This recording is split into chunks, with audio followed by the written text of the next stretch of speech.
वाहिगुरू जी का खालसा वाहिगुरू जी की फतेह।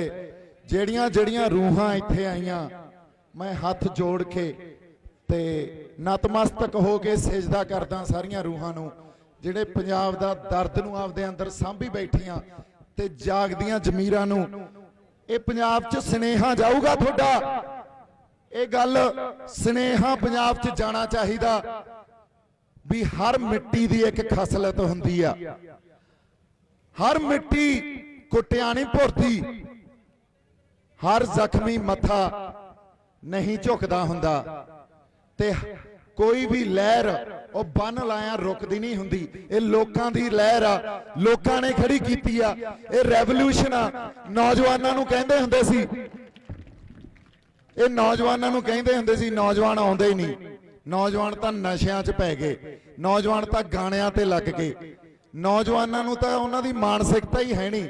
लो आ बैठे आ, इन्हां तो मंग लो सिर, इन्हां तो मंगो कुर्बानियां, इन्हां कोले सिदक भी आ, इन्हां कोले संघर्ष लड़न दा सिदक भी आ, संघर्ष लड़न दा इन्हां कोले जज्बा भी आ। इस सालां दा मैनूं लगदा थोड़ी उम्र नहीं होनी 50-50 60-60 साल, पर तुसी याद रखियो तुसी 100 साल पहला 200 साल पहला 550 साल पहला तो ये जज्बा आपदे अंदर सांभी बैठे हो। तुहानूं पता ही नहीं लग रहा जिद्दां गुरु नानक साहब ने फट्टी ते एकमकार वाहता सी, तुहाडे अंदर जज्बा भरता सी। 550 साल तो ये जज्बा अंदर सांभी बैठे हो तुसी ते ये कहंदे खत्म हो गया, ये कहंदे जज्बा खत्म हो गया, और पंजाब खत्म हो गया। सानू कौन खत्म कर जू? असी तो जीरो तो हीरो रातों रात बन जाने आ, केड़ा खत्म कर जूगा सानू? पर भाई जी गल आई आ, मेरा तुसी बाहर बोल बोल के बोलता बिठाता, पर फिर भी गरजूंगा गड़कूंगा, क्योंकि सरकारां नूं सुनाउणा आपां सारियां गल्लां करांगे भी ये धरना क्यों लाया, इत्थों की हो जू, इत्थों की हल निकलू, आ जाओ फिर बह जाओ सड़कों ते या चलो दिल्ली नूं, ये सारियां गल्लां करांगे। हर एक गल दा जवाब मैं देऊंगा थोनू, मैं खड़ा, चाहे मेरी संगत च मैनू इन्हां गल्लां दा जवाब देना पै जे, चाहे कल्ले कल्ले नूं बहा के देना पै जे, मैं पिछे नहीं मुड़दा। मैं समर्पित हाँ, समर्पित उस ढंग नाल जिहड़ा सिदक सानू इस मिट्टी ने दिता ते साडे गुरु साहिबाना ने दिता, उस समर्पण नाल मैं समर्पित हाँ ते मेरा वादा तुहाडे नाल है।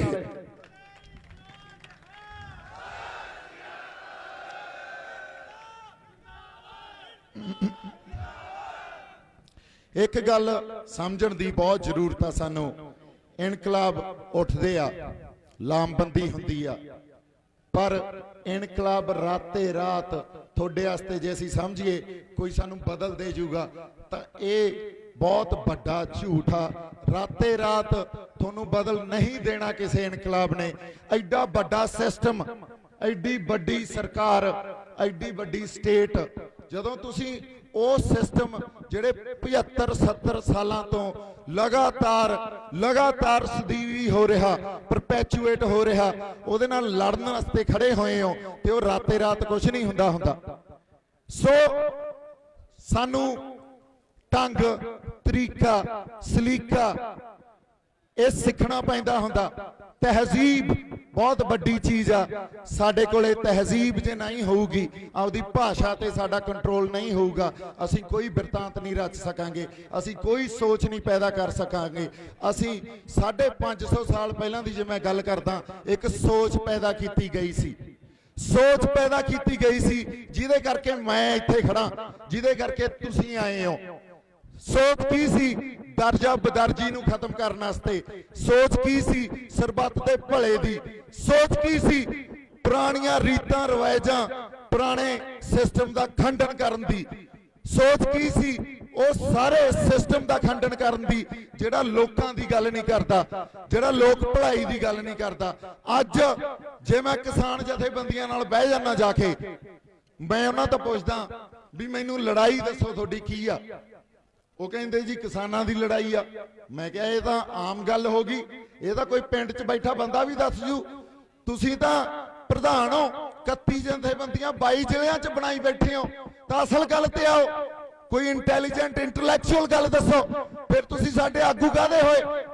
ਮੈਂ ਉਹਨਾਂ ਨੂੰ ਕਿਹਾ ਐਮਐਸਪੀ ਦੀ ਲੜਾਈ ਆ, ਕਹਿੰਦੇ ਹਾਂਜੀ ਸਾਡੇ ਤੋਂ ਐਮਐਸਪੀ ਖੋ ਕੇ ਲੈ ਜਾਣੀ ਆ। ਮੈਂ ਉਹਨਾਂ ਨੂੰ ਕਿਹਾ ਜੇ ਜਿਹੜਾ ਇਹ ਉਭਾਰ ਆਇਆ ਇਹ ਤੁਹਾਨੂੰ ਕੱਲਾ ਐਮਐਸਪੀ ਖੋਣ ਕਰਕੇ ਆਇਆ ਲੱਗਦਾ, ਇਹ ਲਹਿਰ ਇਹ ਅੰਦੋਲਨ ਕੱਲਾ ਐਮਐਸਪੀ ਦਾ, ਤਾਂ ਇਹ ਅਧੂਰਾ ਸੱਚ ਆ। ਪੂਰਾ ਸੱਚ ਦੱਸੋ ਮੈਨੂੰ। ਕਹਿੰਦੇ ਤੁਸੀਂ ਦੱਸੋ। ਮੈਂ ਕਿਹਾ ਜੀ ਪੂਰਾ ਸੱਚ ਇਹ ਆ, ਸਾਡੇ ਨੌਜਵਾਨਾਂ ਨੂੰ ਨੌਕਰੀਆਂ ਨਹੀਂ ਮਿਲਦੀਆਂ, ਇਹ ਉਹ ਵੀ ਉਭਾਰ ਆ। ਸਾਡੇ ਨਸ਼ਿਆਂ ਦਾ ਘਾਣ ਕਰਤਾ ਸਾਡੇ ਇੱਥੇ, ਔਰ ਤੁਸੀਂ ਸਟੇਟ ਦੀਆਂ ਸਰਕਾਰਾਂ ਦੇ ਖਿਲਾਫ ਬੋਲੇ ਨਹੀਂ। ਨਸ਼ੇ ਅਸੀਂ ਕਰਦੇ ਵੀ ਨਾ ਹੋਈਏ ਉਹਨੇ, ਪਰ ਇਹਨਾਂ ਨੇ ਉੜਤਾ ਪੰਜਾਬ, ਇੱਧਰ ਨੂੰ ਤੁਰਦਾ ਪੰਜਾਬ, ਇੱਧਰ ਨੂੰ ਤੁਰਦਾ ਪੰਜਾਬ, ਨਸ਼ੇ ਕਰਦਾ ਪੰਜਾਬ। ਯਾਰ ਇਹ ਕੀ ਗੱਲ ਹੋਈ? ਤੁਸੀਂ ਸਾਡੀ ਧਰਤੀ ਨੂੰ ਬਦਨਾਮੀ ਦੇ ਉੱਤੇ ਲੈ ਗਏ। ਫਿਰ ਮੈਂ ਉਹਨਾਂ ਨੂੰ ਕਿਹਾ ਜੇ ਤੁਹਾਨੂੰ ਲੱਗਦਾ ਇਹ ਉਭਾਰ ਇਹ ਸਾਰੀਆਂ ਧਾਰਨਾਵਾਂ ਨੂੰ ਖੰਡਨ ਕਰਨ ਦਾ ਨਹੀਂ ਆ ਤੇ ਇਹ ਤੁਹਾਡੀ ਗਲਤਫਹਿਮੀ ਆ। ਜੇ ਇਹ ਉਭਾਰ ਸਾਡੀ ਮਾਂ ਬੋਲੀ ਨੂੰ ਜਿਵੇਂ ਖਤਮ ਕੀਤਾ ਜਾ ਰਿਹਾ, ਸਾਡੀ ਮਾਂ ਬੋਲੀ ਦੀ ਰੱਖਿਆ ਕਰਨ ਦਾ ਨਹੀਂ ਆ, ਤਾਂ ਤੁਹਾਡੀ ਗਲਤਫਹਿਮੀ ਆ। ਸਾਡੀ ਸਭਿਅਤਾ, ਸਾਡੇ ਸਾਹਿਤ, ਸਾਡੇ ਫਲਸਫੇ, ਸਾਡੇ ਰੀਤਾਂ ਰਿਵਾਜਾਂ ਨੂੰ ਉਹਨਾਂ ਦੇ ਖਿਲਾਫ ਆਵਾਜ਼ ਬੁਲੰਦ ਜੇ ਇਹ ਉਭਾਰ ਚ ਨਹੀਂ ਆਈ ਆ ਤਾਂ ਤੁਹਾਡੀ ਗਲਤਫਹਿਮੀ ਆ। ਜੇ ਤੁਸੀਂ ਸਰਕਾਰਾਂ ਤੋਂ ਕੱਲੀ ਐਮਐਸਪੀ ਦੀ ਖਿਰਾਤ ਮੰਗੋਗੇ ਤਾਂ ਫਿਰ ਮੈਂ ਤੁਹਾਡੇ ਨਾਲ ਨਹੀਂ ਆ। ਉਹ ਕਹਿੰਦੇ ਜੀ ਇਹਨਾਂ ਗੱਲਾਂ ਤੇ ਤਾਂ ਸਾਨੂੰ ਵਿਚਾਰਨਾ ਪਊਗਾ। ਮੈਂ ਕਿਹਾ ਵਿਚਾਰ ਲਓ, ਮੈਂ ਤੁਹਾਡੇ ਨਾਲ ਵਿਚਾਰ ਕਰਨ ਤੋਂ ਪਿੱਛੇ ਨਹੀਂ ਹਟਦਾ, ਪਰ ਮੈਨੂੰ ਇੱਕ ਹੋਰ ਗੱਲ ਦਾ ਜਵਾਬ ਦੇ ਦਿਓ। ਅਸੀਂ ਵਿਚਾਰ ਲਈਏ, ਇੱਥੇ ਬੈਠ ਕੇ ਤੁਸੀਂ ਵਾਅਦੇ ਕਰ ਜਾਓ, ਸੰਗਤ 'ਚ ਬੈਠ ਕੇ ਵਾਅਦੇ ਕਰ ਜਾਓ। ਕੱਲ ਨੂੰ ਜਦੋਂ ਸਰਕਾਰਾਂ ਨਾਲ ਮੀਟਿੰਗਾਂ ਕਰੋਗੇ ਤਾਂ ਉਹ ਮੀਟਿੰਗਾਂ ਡਰਾਇੰਗ ਰੂਮਾਂ 'ਚ ਹੋਣਗੀਆਂ, ਬੰਦ ਕਮਰਿਆਂ 'ਚ ਹੋਣਗੀਆਂ। ਕਹਿੰਦੇ ਜੀ ਅਸੀਂ ਤਾਂ ਇਹੀ ਕਰਦੇ ਆਏ ਆ। ਮੈਂ ਕਿਹਾ ਫੇਰ ਕੋਈ ਹੱਲ ਨਹੀਂ ਹੋਣਾ ਉੱਥੇ ਤਾਂ। ਜਿੱਦਾਂ ਤੁਸੀਂ ਸਰਕਾਰ ਨਾਲ ਬੰਦ ਕਮਰੇ 'ਚ ਬਹਿ ਗਏ ਉਦਾਂ ਹੀ ਸਮਝ ਲਓ ਵੀ 50% ਅੰਦੋਲਨ ਤੁਸੀਂ ਉੱਥੇ ਹੀ ਖਤਮ ਕਰਤਾ, ਸਾਨੂੰ ਉੱਥੇ ਹੀ ਤੁਸੀਂ ਲੈ ਡਿੱਗੇ।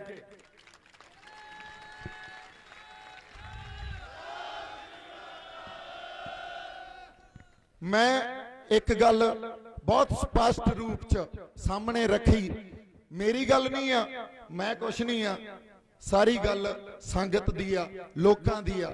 ਜੇ ਤੁਸੀਂ ਐਡਾ ਭਰੋਸਾ ਜਤਾ ਰਹੇ ਹੋ ਉਹਨਾਂ ਆਗੂਆਂ 'ਚ ਇੰਨੀ ਕੁ ਕਾਮਨ ਸੈਂਸ, ਇੰਨੀ ਕੁ ਸਾਡੀ ਗੱਲਾਂ ਸਮਝਣ ਦੀ ਕਪੈਸਿਟੀ, ਸ਼ਮਤਾ ਹੋਣੀ ਚਾਹੀਦੀ ਆ ਵੀ ਅਸੀਂ ਕਿੱਥੇ ਕਿੱਥੇ ਕਿੰਨਾ ਮਸਲਿਆਂ ਕਰਕੇ ਇਸ ਪੂਰੇ ਸਮਾਜ ਨੂੰ, ਚਾਹੇ ਇੱਥੇ ਕਿਸਾਨੀ ਦੀ ਗੱਲ ਹੋਵੇ, ਮਜ਼ਦੂਰਾਂ ਦੀ ਗੱਲ ਹੋਵੇ, ਆੜਤੀਆਂ ਦੀ ਗੱਲ ਹੋਵੇ, ਸਟੂਡੈਂਟਸ ਦੀ ਗੱਲ ਹੋਵੇ, ਯੂਥ ਦੀ ਗੱਲ ਹੋਵੇ, ਸਾਡੇ ਹੋਰ ਕਿਸੇ ਭਾਈਚਾਰੇ ਦੇ ਮਸਲੇ ਹੋਣ, ਉਹਨਾਂ ਨੂੰ ਸੰਬੋਧਨ ਹੀ ਨਹੀਂ ਕਰੋਗੇ ਤਾਂ ਫਿਰ ਇਸ ਉਭਾਰ ਦਾ ਵੀ ਕੋਈ ਫਾਇਦਾ ਨਹੀਂ ਆ। ਮੈਂ ਅਗਲੀ ਗੱਲ ਇਹ ਕਹਿਣੀ ਚਾਹੀ, ਮੈਂ ਕਿਹਾ ਜੀ ਇੱਕ ਤਾਂ ਸੰਗਤ 'ਚ ਬੈਠ ਕੇ ਫੈਸਲੇ ਲੈ ਲਓ ਜਾਂ ਸਾਨੂੰ ਕੋਈ ਇਹੋ ਜਿਹਾ ਸਿਸਟਮ ਦੇ ਦਿਓ ਵੀ ਤੁਹਾਡੇ ਤੇ ਨਿਗਾਹ ਰੱਖੀ ਜਾ ਸਕੇ।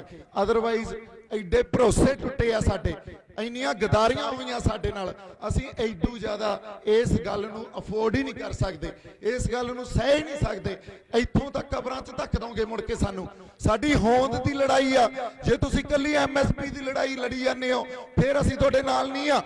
ਇੱਥੇ ਹਰ ਰੂਹ, ਹਰ ਬੰਦਾ, ਹਰ ਸ਼ਖਸੀਅਤ ਬੈਠੀ ਇਸ ਗੱਲ ਨੂੰ ਮੁਨਕਰ ਨਹੀਂ ਹੋ ਸਕਦੀ ਵੀ ਸਰਕਾਰਾਂ ਨੇ ਸਾਡੀ ਹੋਂਦ ਤੋਂ, ਸਾਡੇ ਮਿੱਟੀ ਤੋਂ, ਸਾਡੀ ਵਿਲੱਖਣਤਾ ਤੋਂ, ਸਾਡੇ ਸੱਭਿਆਚਾਰ ਤੋਂ ਬਹੁਤ ਵੱਡੀ ਪ੍ਰੋਬਲਮਾਂ, ਵਿਚਾਰਧਾਰਕ ਮਸਲੇ ਆ।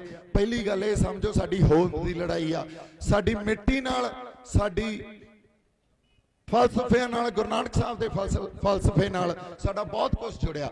ਜੇ ਅਸੀਂ ਸਾਡੇ ਤੋਂ ਉਹ ਸਭ ਕੁਝ ਖੋਹ ਲਿਆ ਅਸੀਂ ਖੁਰ ਜਾਾਂਗੇ, ਸਾਡੇ ਪੱਲੇ ਹੀ ਕੁਝ ਨਹੀਂ ਰਹਿਣਾ। ਕਹਿੰਦੇ ਇਹ ਸਾਰੀਆਂ ਗੱਲਾਂ ਅਸੀਂ ਵਿਚਾਰਾਂਗੇ। ਉਹਨਾਂ ਨੇ ਵਿਚਾਰ ਕਰਕੇ ਬਾਹਰ ਜਾ ਕੇ ਬਿਆਨ ਦੇਤੇ ਵੀ ਕਲਾਕਾਰ ਆ, ਇਹ ਜਿਵੇਂ ਕਹਿਣਗੇ ਇਹ ਅਸੀਂ ਕਹਾਂਗੇ, ਸਾਡੇ ਪਿੱਛੇ ਲੱਗਣਗੇ। ਮੈਂ ਇੱਕ ਇੰਟਰਵਿਊ 'ਚ ਉਸੇ ਦੌਰਾਨ ਜਦੋਂ ਉਹ ਬਾਹਰ ਬਿਆਨਬਾਜ਼ੀ ਚੱਲ ਰਹੀ ਸੀ ਕਲੀਅਰ ਕਰਤਾ ਵੀ ਮੈਂ ਪਿੱਛੇ ਨਹੀਂ ਲੱਗੂੰਗਾ, ਕਿਉਂਕਿ ਜੇ ਮੈਂ ਪਿੱਛੇ ਲੱਗ ਗਿਆ ਤਾਂ ਮੇਰੀ ਧਰਤੀ ਨਾਲ, ਮੇਰੇ ਲੋਕਾਂ ਨਾਲ ਮੇਰੀ ਕੋਈ ਵਫਾਦਾਰੀ ਨਹੀਂ ਹੈ, ਫਿਰ ਵਫਾਦਾਰੀ ਤਾਂ ਤੁਹਾਡੇ ਨਾਲ ਹੋਗੀ।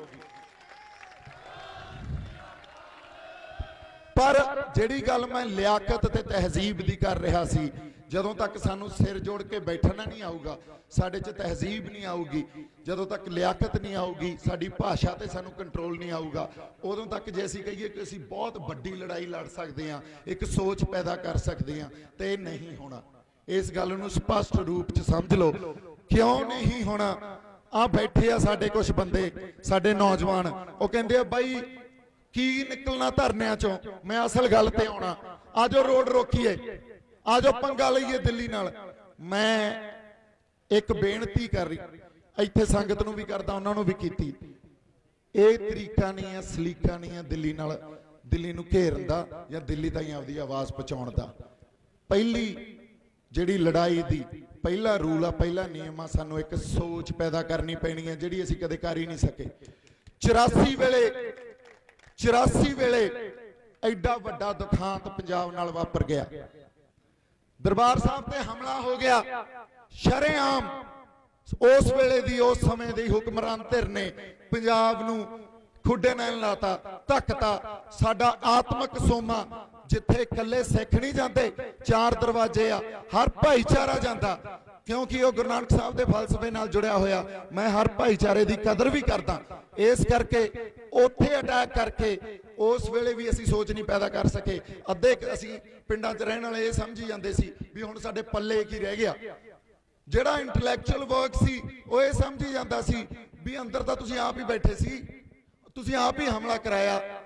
ਅਸੀਂ ਕਦੇ ਸੋਚ ਹੀ ਨਹੀਂ ਪੈਦਾ ਕਰ ਸਕੇ। ਜੇ ਹੁਣ ਵੀ ਅਸੀਂ ਸੜਕਾਂ ਤੇ ਬਹਿ ਗਏ, ਟੋਲ ਪਲਾਜ਼ਿਆਂ ਤੇ ਬਹਿ ਗਏ, ਮਾਰਕੀਟਾਂ 'ਚ ਬਹਿ ਗਏ, ਉਹ ਬੜੀ ਅੰਸ਼ਕ ਜੀ ਪ੍ਰਾਪਤੀ ਆ, ਸੋਚ ਫੇਰ ਵੀ ਨਹੀਂ ਪੈਦਾ ਹੋਣੀ। ਫਿਰ ਵੀ ਅੱਧੇ ਕਾਏ ਸੋਚੀ ਜਾਣਗੇ ਵੀ ਇਹ ਗਲਤ ਹੋ ਰਿਹਾ, ਅੱਧੇ ਕਾਏ ਸੋਚੀ ਜਾਣਗੇ ਵੀ ਇਹ ਠੀਕ ਹੋ ਰਿਹਾ। ਇਸ ਕਰਕੇ ਪਹਿਲਾਂ ਤਾਂ ਸੋਚ ਪੈਦਾ ਕਰਨੀ ਸਿੱਖੀਏ। ਸੋਚ ਤਾਂ ਹੀ ਪੈਦਾ ਹੋ ਸਕਦੀ ਆ, ਬਿਰਤਾਂਤ ਜਾਂ ਨੈਰੇਟਿਵ ਤਾਂ ਹੀ ਰਚਿਆ ਜਾ ਸਕਦਾ ਜੇ ਅਸੀਂ ਸਿਰ ਜੋੜ ਕੇ ਬੈਠਣ ਲੱਗ ਜਾਈਏ, ਮਸਲਿਆਂ ਨੂੰ ਸਮਝਣ ਲੱਗ ਜਾਈਏ। ਹਜੇ ਤੱਕ ਤਾਂ ਸਾਨੂੰ ਮਸਲਿਆਂ ਦੀ ਸਮਝ ਹੀ ਨਹੀਂ, ਸਾਡੀ ਕਿਸਾਨ ਯੂਨੀਅਨ ਨੂੰ ਮਸਲੇ ਦੀ ਸਮਝ ਨਹੀਂ। ਐਮਐਸਪੀ ਦੀ ਲੜਾਈ ਲੜੀ ਜਾਂਦੇ ਆ। ਐਮਐਸਪੀ ਤਾਂ ਸਾਡੇ ਕੋਲੇ ਪਹਿਲਾਂ ਵੀ ਪੰਜਾਬ ਦੇ, ਜੇ ਪੂਰੇ ਦੇਸ਼ ਦੀ ਗੱਲ ਕਰਾਂ ਤਾਂ 6% ਕਿਸਾਨ ਅਵੇਲ ਕਰਦੇ ਸੀ, ਉਹਦੀ ਸਹੂਲਤ ਲੈਂਦੇ ਸੀ। ਹੁਣ ਪੰਜਾਬ ਦੇ ਮੈਨੂੰ ਲੱਗਦਾ 20% ਕਿਸਾਨ ਉਹਦੀ ਸਹੂਲਤ ਲੈਂਦੇ ਸੀ। ਉਦੋਂ ਪਹਿਲਾਂ ਵੀ ਖੁਦਕੁਸ਼ੀਆਂ ਹੋ ਰਹੀਆਂ ਸੀ, ਉਦੋਂ ਪਹਿਲਾਂ ਵੀ ਸਾਡੇ ਤੋਂ ਲਿਮਟਾਂ ਨਹੀਂ ਮੋੜੀਆਂ ਜਾਂਦੀਆਂ, ਉਦੋਂ ਪਹਿਲਾਂ ਵੀ ਸਾਡੇ ਤੇ ਕਰਜ਼ੇ ਆ ਜਾਂ ਸਾਡੇ ਘਰਾਂ ਦੀ ਜੋ ਹਾਲਤ ਆ ਸਾਡੇ ਸਾਹਮਣੇ ਆ। ਤੋ ਜੇ ਐਮਐਸਪੀ ਸਰਕਾਰ ਦੇ ਵੀ ਦਊ, ਉਹ ਸਾਰਾ ਕੁਝ ਠੀਕ ਹੋ ਜੂ, ਆਰਡੀਨੈਂਸ ਵਾਪਸ ਵੀ ਲੈ ਲੂ, ਫੇਰ ਸਾਰਾ ਕੁਝ ਠੀਕ ਸੀ। ਜੇ ਅਸੀਂ ਆਪਦੀ ਰੂਹ ਤੋਂ ਪੁੱਛੀਏ ਤਾਂ ਠੀਕ ਨਹੀਂ ਸੀ। ਇਸ ਕਰਕੇ ਮਸਲਿਆਂ ਨੂੰ ਸਮਝਣ ਵਾਸਤੇ ਸਿਰ ਜੋੜ ਕੇ ਬੈਠਣਾ ਪੈਂਦਾ ਹੁੰਦਾ।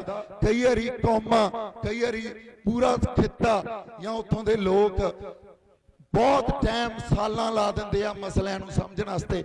ਜਦੋਂ ਤੱਕ ਮਸਲਿਆਂ ਦੀ ਸਮਝ ਨਹੀਂ ਹੋਊਗੀ, ਸਾਨੂੰ ਸਾਡੇ ਹੱਕਾਂ ਦੀ ਸਮਝ ਨਹੀਂ ਹੋਊਗੀ, ਉਦੋਂ ਤੱਕ ਅਸੀਂ ਮੰਗਾਂ ਕੀ ਰੱਖਾਂਗੇ ਜਾ ਕੇ ਸਰਕਾਰਾਂ ਤੱਕ। ਇਹ ਗੱਲ ਤਾਂ ਸਾਨੂੰ ਸਮਝ ਨਹੀਂ ਆਉਂਦੀ, ਕਿਉਂਕਿ ਅਸੀਂ ਕਰਦੇ ਕੀ ਆ। ਸਾਨੂੰ ਲੜਾਈ ਲੜਨ ਦਾ ਢੰਗ ਆ ਜਿਹੜਾ, ਉਹ ਅਸੀਂ ਕੁਝ ਹੋਰ ਹੀ ਕਰਦੇ ਆ। ਆਪਦੇ ਜਰਨੈਲਾਂ ਤੋਂ, ਸਾਡੇ ਗੁਰੂ ਸਾਹਿਬਾਨਾਂ ਤੋਂ, ਜਾਂ ਬੰਦਾ ਸਿੰਘ ਬਹਾਦਰ ਜੀ ਤੋਂ, ਜਾਂ ਮਹਾਰਾਜਾ ਰਣਜੀਤ ਸਿੰਘ ਤੋਂ, ਜਾਂ ਹਰੀ ਸਿੰਘ ਨਲੂਆ, ਉਹਨਾਂ ਤੋਂ ਤਾਂ ਅਸੀਂ ਕੁਝ ਸਿੱਖਿਆ ਹੀ ਨਹੀਂ। ਉਹਨਾਂ ਦੀ ਤਾਂ ਤੁਸੀਂ ਬੁੱਤ ਪ੍ਰਸਤੀ ਕਰਨ ਲੱਗ ਗਏ। ਜਿੱਦਾਂ ਕੋਈ ਬਰਸੀ ਆ ਜਾਂਦੀ ਆ, ਮੇਰੇ ਵਰਗੇ ਨੂੰ ਕਹਿ ਦਿੰਦਾ ਬਾਈ ਐਂ ਕਰ, ਅੱਜ ਸਰਦਾਰ ਭਗਤ ਸਿੰਘ ਦਾ ਜਨਮ ਦਿਨ ਆ ਤੇ ਇੱਕ ਪੋਸਟ ਪਾ ਦੇ, ਜਾਂ ਅੱਜ ਸਰਦਾਰ ਕਰਤਾਰ ਸਿੰਘ ਸਰਾਭੇ ਦਾ ਜਨਮ ਦਿਨ ਆ, ਇੱਕ ਪੋਸਟ ਪਾ ਦੇ। ਉਹਦਾ ਬਾਈ ਜੀ ਬੁੱਤ ਪ੍ਰਸਤੀ ਆ। ਉਹ ਆਪਦੀਆਂ ਜਾਨਾਂ ਦੇ ਗਏ ਆਪਦੀ ਸੋਚ ਪੈਦਾ ਕਰਨ ਵਾਸਤੇ। ਕਿੱਥੇ ਆ ਸੋਚ ਸਾਡੇ ਅੰਦਰ? ਪਹਿਲਾਂ ਸਾਨੂੰ ਲੜਾਈ ਲੜਨ ਦੇ ਢੰਗ ਹੀ ਨਹੀਂ ਆਉਂਦੇ। ਸਾਨੂੰ ਇਹ ਨਹੀਂ ਪਤਾ ਵੀ ਸਾਡੀ ਲੜਾਈ ਹੈ ਕਿਹਦੇ ਖਿਲਾਫ, ਸਾਡਾ ਦੁਸ਼ਮਣ ਕੌਣ ਆ, ਅਸੀਂ ਲੜਨੀ ਕਿਹਦੇ ਖਿਲਾਫ ਆ, ਇਹ ਸਾਨੂੰ ਪਤਾ ਹੀ ਨਹੀਂ ਹੁੰਦਾ। ਅਸੀਂ ਲੱਗੇ ਰਹਿੰਦੇ ਆ। ਦੂਜੀ ਗੱਲ, ਸਾਨੂੰ ਆਪਦਾ ਨਹੀਂ ਪਤਾ ਹੁੰਦਾ। ਇੱਕ ਫਲਸਫੇ ਤੇ ਨਹੀਂ ਆਉਂਦੇ ਅਸੀਂ, ਸਾਡਾ ਸਿਧਾਂਤ ਕੀ ਆ, ਸਾਡੀ ਵਿਚਾਰਧਾਰਾ ਕੀ ਆ, ਸਾਡਾ ਫਲਸਫਾ ਕੀ ਆ, ਇਹ ਸਾਨੂੰ ਨਹੀਂ ਪਤਾ ਹੁੰਦਾ।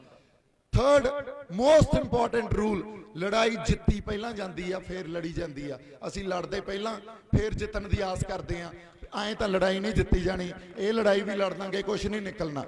ਇਸ ਕਰਕੇ ਪਹਿਲਾ ਸਾਡਾ ਕਦਮ ਆ, ਸੋਚ ਪੈਦਾ ਕਰੀਏ। ਸੋਚ ਪੈਦਾ ਕਰੀਏ। ਸੋਚ ਕੱਲੀ ਇਸ ਖਿੱਤੇ 'ਚ, ਕੱਲੇ ਪੰਜਾਬ ਤੱਕ ਨਾ ਰਹਿ ਜੇ। ਇਹ ਧਰਨਾ ਲਾਉਣ ਦਾ ਮਕਸਦ ਹੀ ਇਹ ਆ। ਇੱਥੇ ਸਾਡਾ ਸਿਰ ਜੋੜ ਕੇ ਬੈਠਣਾ, ਹਰ ਭਾਈਚਾਰੇ ਨੂੰ ਇਨਵਾਈਟ ਕਰਨਾ, ਉਹਦਾ ਮਕਸਦ ਹੀ ਇਹ ਆ, ਇੱਕ ਪੰਜਾਬ ਦੀ ਸੋਚ ਪੈਦਾ ਕਰੀਏ। ਨਹੀਂ ਤਾਂ ਸਾਨੂੰ ਇਹ ਅੱਤਵਾਦੀ ਕਹਿ ਦੇਣਗੇ, ਸਾਨੂੰ ਖਾਲਿਸਤਾਨੀ ਕਹਿ ਦੇਣਗੇ, ਸਾਨੂੰ ਇਹ ਰੈਡੀਕਲਸ ਕਹਿ ਦੇਣਗੇ, ਜਾਂ ਸਾਨੂੰ ਇੱਕ ਛੋਟੇ ਜਿਹੇ ਦਾਇਰੇ 'ਚ ਸੀਮਤ ਕਰ ਦੇਣਗੇ। ਤੁਹਾਡੇ ਨਾਲ ਮੁੜ ਕੇ ਕੋਈ ਜੁੜਦਾ ਹੀ ਨਹੀਂ। ਇਹ ਤਾਂ ਹੈ ਹੀ ਇਹੋ ਜਿਹੇ, ਇਹਨਾਂ ਨੂੰ ਤਾਂ ਲੜਨਾ ਹੀ ਆਉਂਦਾ, ਇਹ ਤਾਂ ਆਪਸ 'ਚ ਹੀ ਲੜਦੇ ਰਹਿੰਦੇ ਆ। ਇਹ ਧਾਰਨਾਵਾਂ ਕ੍ਰੀਏਟ ਇਹਨਾਂ ਨੇ ਕੀਤੀਆਂ, ਅਸੀਂ ਨਹੀਂ ਲੜਦੇ। ਆ ਬੈਠੇ ਹੋ ਤੁਸੀਂ, ਮੈਨੂੰ ਦੱਸੋ ਕਿਹੜੀ ਰੂਹ ਆ ਜਿਹੜੀ ਗੱਲਾਂ ਕਰਕੇ ਹੱਲ ਲੱਭਣ 'ਚ ਵਿਸ਼ਵਾਸ ਨਹੀਂ ਰੱਖਦੀ? ਕਿਹੜੀ ਰੂਹ ਆ ਜਿਹੜੀ ਇਹ ਗੱਲ ਨਹੀਂ ਸਮਝਦੀ ਵੀ ਬੈਠ ਕੇ ਜੇ ਅਸੀਂ ਸਿਰ ਜੋੜ ਕੇ ਬੈਠਾਂਗੇ, ਸੰਵਾਦ ਕਰਾਂਗੇ ਤਾਂ ਹੱਲ ਨਿਕਲ ਆਉਣਗੇ? ਇਸ ਕਰਕੇ ਪਹਿਲੀ ਗੱਲ ਮੈਂ ਵਾਪਸ ਦੁਹਰਾ ਰਿਹਾ, ਸੋਚ ਪੈਦਾ ਕਰੀਏ। ਦੂਜੀ ਗੱਲ, ਲਾਮਬੰਦੀ ਬਹੁਤ ਵੱਡੇ ਪੱਧਰ ਤੇ ਕਰੀਏ। ਜੇ ਅਸੀਂ ਕਹੀਏ ਕੱਲਾ ਪੰਜਾਬ ਦਿੱਲੀ ਨੂੰ ਘੇਰ ਲੂਗਾ, ਕੱਲਾ ਪੰਜਾਬ ਦਿੱਲੀ ਨੂੰ ਨਹੀਂ ਘੇਰ ਸਕਦਾ। ਇੱਕ ਪਾਸੇ ਇੱਕ ਧਿਰ ਸਾਡਾ ਇੰਟੈਲੈਕਚੁਅਲ ਵਰਕ ਸੋਚ ਪੈਦਾ ਕਰਦਾ। ਇਸ ਕਰਕੇ ਆ ਜਿਹੜੇ ਸਾਰੇ ਸਾਡੇ ਨਾਲ ਸ਼ਖਸੀਅਤਾਂ ਅੱਜ ਸਟੇਜ ਤੇ ਆਈਆਂ, ਤੁਹਾਡੇ ਨਾਲ ਗੱਲ ਕਰ ਰਹੀਆਂ, ਇਹ ਉਹੀ ਬਿਰਤਾਂਤ, ਉਹੀ ਨੈਰੇਟਿਵ, ਉਹੀ ਸੋਚ ਰਚ ਰਹੀਆਂ। ਇਹ ਬਹੁਤ ਜ਼ਿਆਦਾ ਜ਼ਰੂਰੀ ਆ, ਸਾਡੀ ਫਾਊਂਡੇਸ਼ਨ ਆ। ਦੂਜੀ ਗੱਲ, ਅਸੀਂ ਲਾਮਬੰਦੀ ਕਰ ਰਹੇ ਹਾਂ। ਸਾਡੇ ਹਰਿਆਣੇ ਵਾਲੇ ਭਰਾ ਇੱਥੇ ਬੈਠੇ ਆ, ਇਹ ਸਾਡੀ ਲਾਮਬੰਦੀ ਕਰਕੇ ਹੀ ਆਏ ਆ। ਇਹਨਾਂ ਨੂੰ ਨਾਲ ਜੋੜੀਏ। ਹਰਿਆਣੇ ਤੋਂ ਬਾਅਦ ਅਸੀਂ MP ਮੱਧ ਪ੍ਰਦੇਸ਼ ਨੂੰ ਨਾਲ ਜੋੜੀਏ। ਅਸੀਂ ਅਗਲੇ ਪਾਸੇ ਜਾ ਕੇ ਬਿਹਾਰ, UP, ਰਾਜਸਥਾਨ, ਗੁਜਰਾਤ, ਤਾਮਿਲਨਾਡੂ, ਬੰਗਾਲ, ਕੇਰਲਾ, ਇਹਨਾਂ ਸਾਰਿਆਂ ਨੂੰ ਨਾਲ ਜੋੜੀਏ। ਉਦੋਂ ਬਾਅਦ ਜੇ 10-15 ਸੂਬੇ ਜਦੋਂ ਨਾਲ ਜੁੜੇ, ਫੇਰ ਦਿੱਲੀ ਘੇਰੀ ਜਾਊਗੀ। ਜਦੋਂ ਉਹਨਾਂ ਦੀ ਰਾਜਸੀ ਮਜਬੂਰੀ ਖੜੀ ਹੋਗੀ, ਮੁੜ ਕੇ ਦਿੱਲੀ ਤੋਂ ਕਿਹੜੀਆਂ ਮੰਗਾਂ ਮੰਗਾਉਣੀਆਂ ਤੁਸੀਂ ਡਿਸਾਈਡ ਕਰੋ, ਮੰਨਣਗੇ ਉਹ? ਜਦੋਂ ਤੱਕ ਉਹਨਾਂ ਦੀ ਰਾਜਸੀ ਮਜਬੂਰੀ ਨਹੀਂ ਬਣਦੀ ਆ, ਜੇ ਅਸੀਂ ਕਹਿ ਲਈਏ ਆਰਡੀਨੈਂਸ ਵਾਪਸ ਲੈ ਲੈਣਗੇ, ਆ ਰੇਲਾਂ ਰੋਕ ਕੇ ਸਾਡੇ ਇੱਥੇ ਇਕੱਲੇ ਬੈਠ ਕੇ ਕੋਈ ਚੇਂਜ ਆ ਜੂਗੀ? ਚੇਂਜ ਆਏ ਨਹੀਂ ਆਉਂਦੀ ਹੁੰਦੀ। ਇਸ ਕਰਕੇ ਇੱਕ ਸੁਦੀਵੀ ਤੌਰ ਤੇ ਸਿਸਟਮ ਜਿਹੜਾ ਸਾਡੇ ਉੱਤੇ ਥੋਪਿਆ ਗਿਆ, ਉਹ ਥੋਪਿਆ ਕਿਵੇਂ ਗਿਆ? ਉਹਦੇ ਵਾਸਤੇ ਵੱਡੀਆਂ ਵੱਡੀਆਂ ਇਹਨਾਂ ਨੇ ਯੂਨੀਵਰਸਿਟੀਜ਼ ਵੀ ਬਣਾਈਆਂ, ਵੱਡੇ ਵੱਡੇ ਇੰਸਟੀਚਿਊਟਸ ਵੀ ਬਣਾਏ ਆ। ਉੱਥੇ ਇੱਕ ਆਪਦੀ ਵਿਚਾਰਧਾਰਾ ਪੈਦਾ ਕਰਨ ਲਈ ਉਹਨੂੰ ਇੰਸਟੀਟਿਊਸ਼ਨਲਾਈਜ਼ ਕੀਤਾ। ਉਸ ਇੰਸਟੀਟਿਊਸ਼ਨਲ ਨੌਲੇਜ ਨੂੰ ਸਾਡੇ ਉੱਤੇ ਥੋਪ ਕੇ ਉਹਨੂੰ ਕਨਵੈਨਸ਼ਨ ਬਣਾ ਕੇ, ਉਸੇ ਤਰ੍ਹਾਂ ਵੀ ਐਂ ਹੋ ਸਕਦਾ, ਇਹ ਗੱਲ ਸਾਡੇ 'ਚ ਪੈਦਾ ਕਰਕੇ ਉਹਨੂੰ ਕਾਮਨ ਸੈਂਸ ਬਣਾਤੀ। ਐਡੀਆਂ ਸੌਖੀਆਂ ਗੱਲਾਂ ਨਹੀਂ ਹੁੰਦੀਆਂ ਧਾਰਨਾਵਾਂ ਰੱਦ ਕਰਨੀਆਂ, ਐਡੀ ਸੌਖੀ ਗੱਲ ਨਹੀਂ ਹੁੰਦੀ 70-75 ਸਾਲਾਂ ਦੇ ਸਿਸਟਮ ਨਾਲ ਲੜਨਾ। ਅੱਜ ਇਸ ਦੁਨੀਆ ਨੂੰ ਜਾਂ ਮਾਡਰਨ ਇਕਨੋਮੀ ਨੂੰ ਕਾਰਪੋਰੇਟਸ ਚਲਾ ਰਹੇ ਆ। ਜੇ ਆਪਾਂ ਕੱਲੇ ਹਿੰਦੁਸਤਾਨ ਦੀ ਗੱਲ ਕਰੀਏ ਤਾਂ ਹਿੰਦੁਸਤਾਨ 'ਚ ਹੀ ਨਹੀਂ, ਸਾਰੀ ਦੁਨੀਆ 'ਚ ਡੈਮੋਕ੍ਰੇਸੀ ਦਾ ਮੀਨਿੰਗ ਨਹੀਂ ਆ ਜੋ ਉਹ ਸਾਨੂੰ ਦਿੰਦੇ ਆ, ਸੰਵਿਧਾਨ 'ਚ ਲਿਖਦੇ ਆ। ਸੈਕੂਲਰਿਜ਼ਮ ਦਾ ਮੀਨਿੰਗ ਉਹ ਨਹੀਂ ਆ ਜੋ ਸੰਵਿਧਾਨ 'ਚ ਲਿਖਦੇ ਆ। ਜੇ ਫੈਡਰਲਿਜ਼ਮ ਦਾ ਉਹ ਮੀਨਿੰਗ ਨਹੀਂ ਆ ਜੋ ਸੰਵਿਧਾਨ 'ਚ ਲਿਖਦੇ ਆ। ਫੰਡਾਮੈਂਟਲ ਰਾਈਟਸ ਦਾ ਉਹ ਮੀਨਿੰਗ ਨਹੀਂ ਆ ਜੋ ਸੰਵਿਧਾਨ 'ਚ ਲਿਖਦੇ ਆ। ਉਹ ਆਪਦੇ ਹਿਸਾਬ ਨਾਲ, ਆਪਦੇ ਸਹੂਲੀਅਤ ਨਾਲ ਉਹਦੇ ਮੀਨਿੰਗ ਘੜ ਲੈਂਦੇ ਆ। ਉਹੀ ਗੱਲਾਂ ਕੋਰਟਸ ਕਰਦੀਆਂ, ਉਹਨਾਂ ਦੀਆਂ ਉਹੀ ਗੱਲਾਂ ਸਾਰੇ ਫੋਰਸਸ ਕਰਦੀਆਂ। ਇਸ ਕਰਕੇ ਲੜਾਈ ਬਹੁਤ ਲੰਬੀ ਆ, ਲੜਾਈ ਬਹੁਤ ਸੂਝ ਬੂਝ ਤਰੀਕੇ ਸਲੀਕੇ ਨਾਲ ਲੜਨ ਵਾਲੀ ਆ।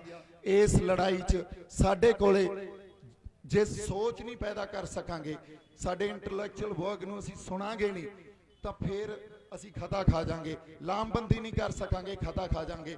ਲਾਮਬੰਦੀ ਤੋਂ ਬਾਅਦ ਸਾਡੀ ਦਿਸ਼ਾ ਕੀ ਹੋਣੀ ਚਾਹੀਦੀ ਆ, ਸਾਡੇ ਕੰਸਰਨਸ ਕੀ ਆ, ਜੇ ਅਸੀਂ ਉਧਰ ਨੂੰ ਨਹੀਂ ਤੁਰਾਂਗੇ ਫਿਰ ਖਤਾ ਖਾ ਜਾਾਂਗੇ। ਇਸ ਕਰਕੇ ਇੱਕ ਗੱਲ ਦੀ ਲੜਾਈ ਅਸੀਂ ਸਾਂਝੇ ਤੌਰ ਤੇ ਲੜਨੀ ਆ ਵੀ ਇਹੋ ਜਿਹਾ ਪੰਜਾਬ ਨੂੰ ਸਿਸਟਮ ਦਈਏ, ਇਸ ਖਿੱਤੇ ਨੂੰ ਇਹੋ ਜਿਹਾ ਸਿਸਟਮ ਦਈਏ ਜਿੱਥੇ ਹਰ ਵਰਗ ਨੂੰ ਅਸੀਂ ਉਹਦੀ ਜਗ੍ਹਾ ਦੇ ਸਕੀਏ, ਸਪੇਸ ਦੇ ਸਕੀਏ, ਲੋਕਾਂ ਦਾ ਭਲਾ ਕਰ ਸਕੀਏ ਤੇ ਲੋਕਾਂ 'ਚ ਐਡਾ ਜ਼ਿਆਦਾ ਤਣਾਅ ਤੇ ਟਕਰਾਅ ਨਹੀਂ ਆਵੇ। ਹਉਮੈ ਨੂੰ ਮੈਂ ਨੂੰ ਪਿੱਛੇ ਰੱਖ ਕੇ ਚੱਲਣਾ ਪਊਗਾ। ਮੇਰੀ ਬੇਨਤੀ ਆ, ਜਿਹੜੇ ਸੜਕ ਰੋਕ ਕੇ ਬੈਠੇ ਆ, ਜੇ ਅੱਜ ਹੀ ਇਸ ਲਹਿਰ ਨੂੰ, ਅੱਜ ਹੀ ਤੁਸੀਂ ਇਸ ਉਭਾਰ ਨੂੰ ਖਤਮ ਕਰਨਾ ਤਾਂ ਬੈਠੇ ਰਹੋ ਬਾਈ। ਅਦਰਵਾਈਜ਼ ਮੇਰੀ ਹੱਥ ਜੋੜ ਕੇ ਬੇਨਤੀ ਆ, ਉੱਥੇ ਨਾ ਬੈਠੋ, ਇੱਥੇ ਆ ਕੇ ਸੰਵਾਦ ਕਰੋ। ਹਰ ਗੱਲ ਦਾ ਜਵਾਬ ਦੇਵਾਂਗੇ। ਸਾਡੇ ਕੋਲੇ ਬਹੁਤ ਵੱਡੀਆਂ ਵੱਡੀਆਂ ਸ਼ਖਸੀਅਤਾਂ ਬੈਠੀਆਂ, ਹਰ ਗੱਲ ਦਾ ਜਵਾਬ ਦੇਣਗੀਆਂ। ਸੋ ਮੈਂ ਤਾਂ ਸੋਚ ਕੇ ਕੁਝ ਹੋਰ ਆਇਆ ਸੀ ਵੀ ਗੱਲਾਂ ਕੀ ਕਰਨੀਆਂ ਤੁਹਾਡੇ ਨਾਲ, ਕਿਉਂਕਿ ਮੈਂ ਕਾਰਪੋਰੇਟ ਸੈਕਟਰ 'ਚ ਵੀ ਬਹੁਤ ਕੰਮ ਕੀਤਾ। ਇੱਕ ਗੱਲ ਸਮਝ ਲਿਓ, ਜੇ ਸਾਡੇ ਇੰਟੈਲੈਕਚੁਅਲਸ ਅੱਜ ਸਾਡੇ ਐਜੂਕੇਸ਼ਨਿਸਟ ਪ੍ਰੋਫੈਸਰ ਆ ਜਿਹੜੇ ਯੂਨੀਵਰਸਿਟੀਜ਼ ਦੇ, ਜਾਂ ਸਾਡੇ ਇੰਟੈਲੈਕਚੁਅਲ ਵਰਕ ਆ, ਜਾਂ ਪੱਤਰਕਾਰ ਭਾਈਚਾਰਾ, ਜਾਂ ਸਾਡੇ ਨਾਲ ਜਿਹੜੇ ਸਮਾਜ ਸੇਵੀ ਜੁੜੇ ਹੋਏ ਆ ਜਾਂ ਕਲਾਕਾਰ ਜੁੜੇ ਹੋਏ ਆ, ਹਰ ਬੰਦਾ ਇਸ ਕਰਕੇ ਜੁੜਿਆ ਕਿਉਂਕਿ ਉਹਨਾਂ ਨੂੰ ਪਤਾ ਇਹ ਕਾਰਪੋਰੇਟ ਘਰਾਣਿਆਂ ਨੇ ਸਾਨੂੰ ਕੁਝ ਨਹੀਂ ਦੇਣਾ। ਕਾਰਪੋਰੇਟ ਘਰਾਣਿਆਂ ਨਾਲ ਮੈਂ ਬਹੁਤ ਕੰਮ ਕੀਤਾ। ਇਹਨਾਂ ਕੋਲੇ 3-4 ਪ੍ਰਿੰਸੀਪਲ ਹੁੰਦੇ ਆ। ਇਹ ਟਾਰਗੇਟਸ ਤੇ ਕੰਮ ਕਰਦੇ ਆ, ਇਹ ਆਪਦੇ EMPLOYEES ਨੂੰ ਟਾਰਗੇਟਸ ਦੇ ਦਿੰਦੇ ਆ, ਇਹ ਮੁਨਾਫੇ ਤੇ ਕੰਮ ਕਰਦੇ ਆ। ਇਹਨਾਂ ਨੇ ਲੋਕ ਭਲਾਈ ਨਹੀਂ ਦੇਖਣੀ। ਇਹਨਾਂ ਕੋਲੇ ਸਾਡੇ ਵਰਗੇ ਜਜ਼ਬਾਤ ਨਹੀਂ ਆ। ਸਾਡੇ ਵਰਗੇ ਇਸ ਮਿੱਟੀ ਦੀ ਜੀ ਹੋਂਦ ਲਈ ਅੰਦਰ ਛਿਣਕ ਅਸੀਂ ਖੜੇ ਹੋ ਜਾਂਦੇ ਆ। ਇਹਨਾਂ ਕੋਲੇ ਹੈ ਨਹੀਂ। ਇਹਨਾਂ ਨੇ ਹੀ ਸਰਕਾਰਾਂ ਨੂੰ ਚਲਾਉਣਾ। ਸਰਕਾਰਾਂ ਨੇ ਚਾਹੇ ਕਾਂਗਰਸ ਹੋਵੇ BJP ਹੋਵੇ, ਇਹਨਾਂ ਨੂੰ ਅਕੋਮੋਡੇਟ ਕਰਨਾ। ਇਹ ਗੱਲ ਅੱਜ ਨਹੀਂ ਆ ਵੀ ਅਸੀਂ ਮੋਦੀ ਦੇ ਖਿਲਾਫ ਲੱਗ ਗਏ। ਮੋਦੀ ਬਹੁਤ ਗਲਤ ਕਰ ਰਿਹਾ, BJP ਬਹੁਤ ਜ਼ਿਆਦਾ ਗਲਤ ਕਰ ਰਹੀ। RSS ਦਾ ਏਜੰਡਾ ਕੁਝ ਹੋਰ ਆ।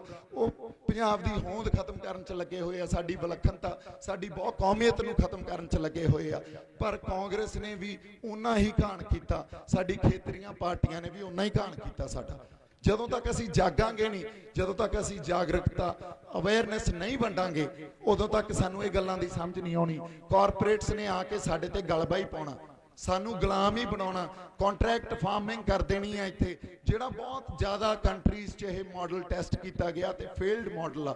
ਅਸੀਂ ਜੇ ਅੱਜ ਹਿੰਦੁਸਤਾਨ 'ਚ ਉਹਦਾ ਵਿਦਰੋਹ ਕਰ ਰਹੇ ਹਾਂ, ਉਹਦਾ ਵਿਰੋਧ ਕਰ ਰਹੇ ਹਾਂ। ਸਰਕਾਰ ਜੇ ਲੋਕਤੰਤਰ ਦੀ ਗੱਲ ਕਰਦੀ ਆ, ਸਾਡੇ ਨਾਲ ਗੱਲ ਕਰ ਲੈ, ਸਾਡੇ ਨਾਲ ਆ ਕੇ ਕਿਸੇ ਡਿਸਕਸ਼ਨ ਪੈਨਲ ਤੇ ਆ ਕੇ ਉਹਦੀ ਗੱਲ ਕੀਤੀ ਜਾਣੀ ਚਾਹੀਦੀ ਆ। ਪਾਰਲੀਮੈਂਟ 'ਚ ਬੈਠ ਕੇ ਕਾਨੂੰਨ ਬਣਾ ਰਹੇ ਆ, ਲੋਕਾਂ ਨਾਲ ਗੱਲ ਨਹੀਂ ਕਰ ਰਹੇ। ਕਿਹੜੀ ਡੈਮੋਕ੍ਰੇਸੀ ਦੀ ਗੱਲ ਕਰਦੇ ਆ? ਇਸ ਕਰਕੇ ਜਦੋਂ ਤੱਕ ਅਸੀਂ ਸੰਪੂਰਨ ਤੌਰ ਤੇ ਸਪਸ਼ਟਤਾ 'ਚ ਇਹ ਜਿਹੜਾ ਸਿਸਟਮ ਆ ਉਹਦਾ ਖੰਡਨ ਨਹੀਂ ਕਰਾਂਗੇ, ਨਿਕਲਣਾ ਕੁਝ ਨਹੀਂ। ਸੋ ਮੇਰੀ ਬੇਨਤੀ ਆ, ਸੋਚ ਪੈਦਾ ਕਰੀਏ, ਲਾਮਬੰਦੀ ਕਰੀਏ ਤੇ ਸੇਧ ਦਈਏ ਜਿੱਧਰ ਨੂੰ ਜਾਣਾ ਚਾਹੀਦਾ, ਫੇਰ ਹੀ ਕੁਝ ਨਿਕਲੂ, ਅਦਰਵਾਈਜ਼ ਕੁਝ ਨਹੀਂ ਨਿਕਲਣਾ। ਸੋ ਇੱਕ ਵਾਰੀ ਫੇਰ ਤੁਹਾਨੂੰ ਸਾਰਿਆਂ ਨੂੰ ਬਹੁਤ ਸਾਰਾ ਮੇਰੇ ਵੱਲੋਂ ਪਿਆਰ ਤੇ ਸਤਿਕਾਰ, ਹੱਲਾਸ਼ੇਰੀ ਦਿੱਤੀ ਆ। ਤੁਸੀਂ ਇੱਥੇ ਆ ਕੇ ਜਿਹੜਾ ਜਜ਼ਬਾ ਦਿਖਾਇਆ, ਮੈਂ ਉਹਨੂੰ ਸਲਾਮ ਕਰਦਾ। ਪਿਆਰ ਤੇ ਸਤਿਕਾਰ। ਸਤਿ ਸ੍ਰੀ ਅਕਾਲ। ਵਾਹਿਗੁਰੂ ਜੀ ਕਾ ਖਾਲਸਾ, ਵਾਹਿਗੁਰੂ ਜੀ ਕੀ ਫਤਿਹ।